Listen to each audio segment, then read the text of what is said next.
Assalamualaikum warahmatullahi wabarakatuh. Teman-teman semua, selamat datang kembali. Pada kesempatan kali ini, saya akan melanjutkan kajian tentang ilmu vibrasi ya, yang saya ambil dari buku kitab Ilmu Vibrasi karya Arif RH. Oke, pada kesempatan kali ini kita akan berbicara tentang hukum-hukum alam semesta. Sebagaimana yang kita tahu di video kemarin kita sudah membahas tentang fisika kuantum ya. Jadi segala apapun saja, benda mati ataupun makhluk hidup itu tersusun dari susunan-susunan yang halus, dari atom, inti atom, ada proton, elektron, neutron, dan semuanya saling terkoneksi satu dengan yang lainnya, semuanya saling terhubung dan semuanya bisa mempengaruhi satu dengan yang lainnya, utamanya hubungannya dengan manusia ya. Jadi benda-benda atau segala apapun saja yang ada di dalam kehidupan ini bisa kita tarik atau kita hadirkan di dalam kehidupan kita melalui pikiran kita, juga melalui perasaan kita. Kalau kita misalnya menginginkan sesuatu, itu caranya adalah dengan memvisualisasikan, dengan memfikirkannya, dan juga dengan merasa kita sudah menghadirkan barang tersebut atau benda tersebut, walaupun barang tersebut belum ada secara aktual di sekitar kita ya. Oke, kali ini kita akan membahas ya, di buku ini dijelaskan tentang hukum-hukum alam semesta. Hukum alam semesta ini bisa disebut dengan sunatullah ya. Sunatullah itu hukum-hukum Allah ya. Hukum Allah yang diberlakukan di dalam kehidupan manusia alam semesta jagat raya ini. Ibarat permainan sepak bola, di dalam permainan sepak bola itu ada peraturan-peraturannya, ada rule of the game-nya. Seorang pemain yang dengan skill olah bola luar biasa macam Lionel Messi atau Cristiano Ronaldo, itu tidak berarti dan tidak berfungsi dengan baik ketika pemain itu melakukan satu pelanggaran. Maka pemain tersebut bisa di kartu kuning, kartu merah, ataupun diskors ya, tidak boleh bermain di dalam lapangan sepak bola. Dia akan mendapatkan hukuman.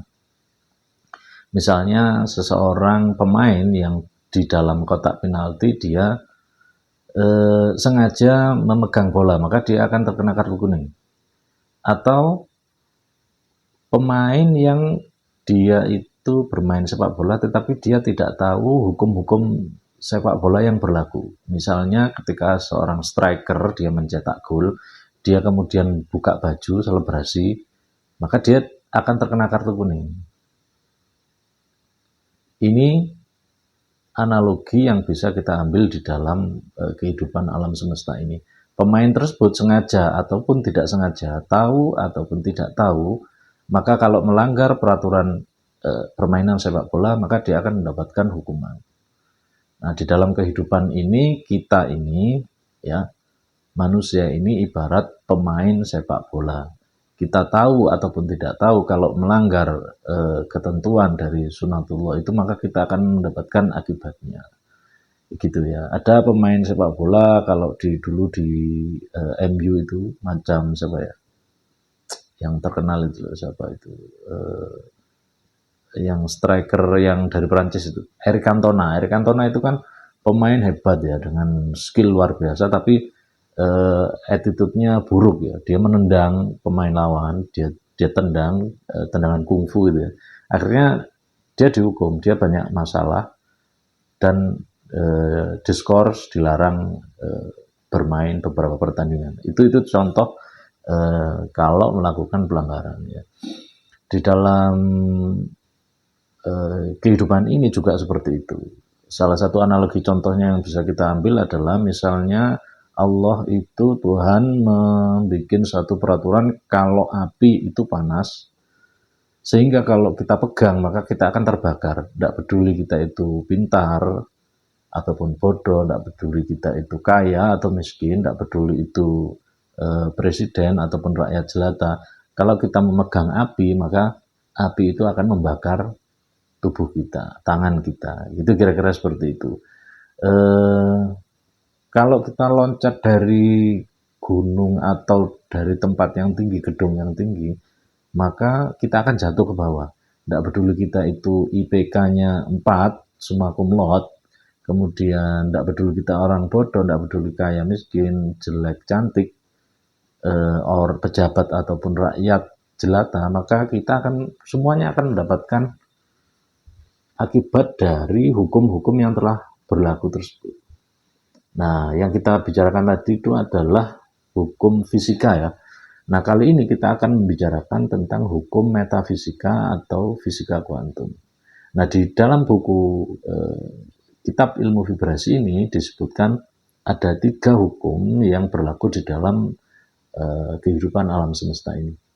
Sebetulnya hukum yang berlaku di universe alam semesta ini sangat banyak sekali ya, tidak terhitung dan jumlahnya sangat unlimited ya. Tetapi kalau kita mengerti dan memahami hukum itu, maka dalam kehidupan ini kita akan menjadi lebih waspada dan mudah-mudahan kita akan mendapatkan keberuntungan-keberuntungan di dalam kehidupan ini karena kita memahami hukum-hukum tersebut. Misalnya kalau api itu ya tidak bisa kita pegang langsung, dia harus diolah dulu supaya kita tidak terbakar tangannya. Ya. Jadi seperti itu ya analoginya. Oke, yang pertama adalah di dalam buku ini disebutkan tentang hukum alam semesta, fisika kuantum ya. Itu adalah law of attraction. Law of attraction ini adalah hukum tarik menarik. Nah, di dalam buku The Secret karya Rhonda Byrne itu disebutkan bahwa apapun saja itu akan hadir di dalam kehidupan kita kalau kita memikirkannya, kalau kita memvisualisasikannya. Nah, karena apa? Karena segala sesuatu adalah tersusun dari energi, sementara manusia itu juga adalah manusia energi, sehingga segala sesuatu itu bisa saling tarik-menarik. Ya. Teman-teman bisa membaca lebih lanjut ya tentang law of attraction ini, bagaimana prakteknya di dalam kehidupan. Itu teman-teman bisa melihat di buku The Secret, ada videonya juga, banyak juga motivator-motivator di luar sana yang membahas tentang The Secret ini.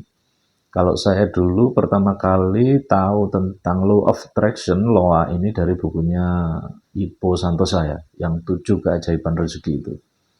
Di sana dijelaskan bahwa segala sesuatu itu bisa kita tarik, ya, kita attract di dalam kehidupan kita.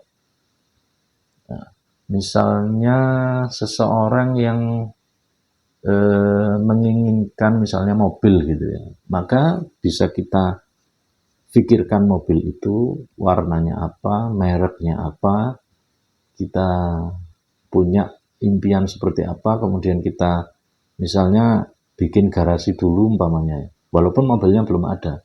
Maka dari pikiran itu, dari perasaan juga yang kita program, jadi kita belum punya mobil, tetapi perasaan kita seakan-akan kita sudah punya mobil.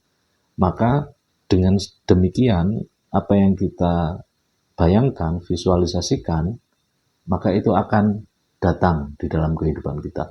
Ini hukum yang pertama ya, hukum law of attraction. Jadi secara lebih detail nanti akan kita mungkin akan kita bahas di season selanjutnya. Kedua yang berlaku dalam hidup kehidupan ini ada hukum gema atau gaung atau tabur tuai. Jadi ketika kita melakukan apapun saja, ya itu akan kembali kepada kita, baik itu perbuatan baik ataupun perbuatan buruk. Kalau kita pernah berada di satu gunung atau satu bukit, kemudian kita berteriak, maka suara kita keluar, kemudian dia akan menggema, akan kembali lagi, akan balik kepada kita. Ketika kita menyebut satu kata, kata itu yang akan terdengar lagi, terdengar ulang. Ini sesuai dengan satu ayat di dalam Al-Quran ya, eh, bahwa perbuatan baik sekecil apapun akan kita terima, perbuatan buruk sekecil apapun akan kita terima dan akan kita lihat gitu ya. Kemudian yang ketiga yaitu adalah hukum kekekalan energi. Dulu kita belajar di sekolah ada hukum kekekalan energi yang berbunyi energi tidak bisa diciptakan, tidak bisa dimusnahkan. Nah, karena kehidupan ini pada hakikatnya adalah energi, kita makan itu dari energi materi, dari makanan, kemudian masuk ke dalam tubuh kita, kemudian menjadi gerak, energi macam-macam. Listrik itu kalau diberikan kepada TV, dia akan berubah menjadi energi gambar, menjadi video, kemudian listrik itu kalau kita alirkan kepada setrika, dia akan menjadi energi panas. Ya, kemudian listrik itu kalau kita alirkan kepada radio, dia akan mengeluarkan suara. Nah, di dalam kehidupan kita juga seperti itu. Ketika kita berbuat satu kebaikan, misalnya kepada orang lain, maka energi kebaikan yang kita berikan itu tidak akan hilang dan suatu saat akan kembali kepada kita. Kita mungkin ketika berbuat baik kepada orang kita ingin orang lain itu yang sudah kita baikin itu berbuat baik juga kepada kita. Padahal mekanisme alam semesta tidak seperti itu. Boleh jadi kita menolong orang lain itu akan istilahnya tolong mentung. Bisa jadi orang yang kita tolong malah akan membalas kita dengan keburukan. Tapi percayalah bahwa kebaikan itu akan kembali kepada kita. Tinggal menunggu waktunya saja, timingnya saja yang kita tidak tahu.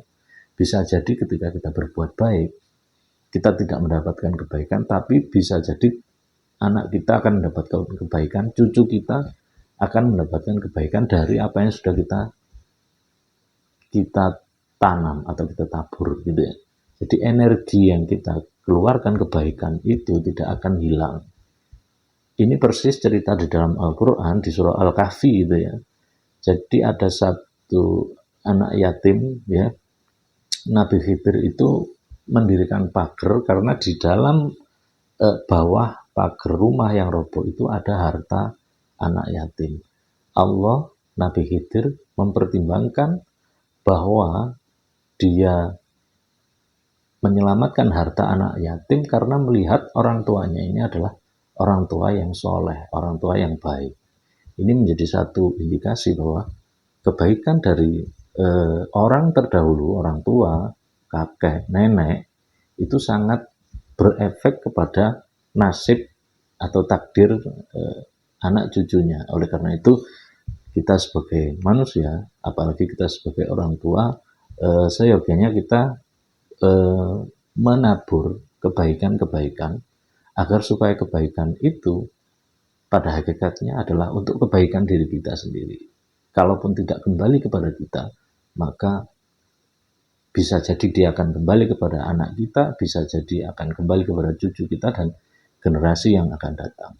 Sebagaimana contoh para pahlawan dulu berjuang memerdekakan Republik Indonesia, beliau-beliau yang gugur di medan perang itu tidak mendapatkan hasil kemerdekaan, tetapi hasilnya itu bisa kita nikmati generasi sesudahnya. Generasi 7 turunan kita semua mendapatkan hasil perjuangan dari para pahlawan yang mengusir penjajah pada waktu itu. Nah, itu teman-teman ya, beberapa contoh hukum-hukum yang berlaku di alam semesta ini. Secara lebih detail nanti kita akan membahasnya. Tetapi yang ingin saya katakan di sini bahwa hukum alam semesta itu sangat banyak ya, tetapi kita mempelajari sedikit saja agar supaya yang sedikit ini bisa berefek di dalam kehidupan kita menjadi lebih baik, lebih beruntung ya karena kita mengetahui hukum-hukum yang berlaku di alam semesta. Sebetulnya banyak sekali ya hukum yang berlaku di alam semesta. Ada hukum sebab akibat, ada hukum aksi reaksi, kemudian ada hukum keseimbangan. Itu beberapa referensi buku-buku yang pernah saya baca dan di video kali ini itu saja yang kita bahas ya. Untuk lebih detailnya mungkin kita akan membahasnya secara lebih detail, apa itu loa, apa itu hukum-hukum yang saya sebutkan tadi. Terima kasih teman-teman sekalian, semoga bermanfaat. Ya, assalamualaikum warahmatullahi wabarakatuh.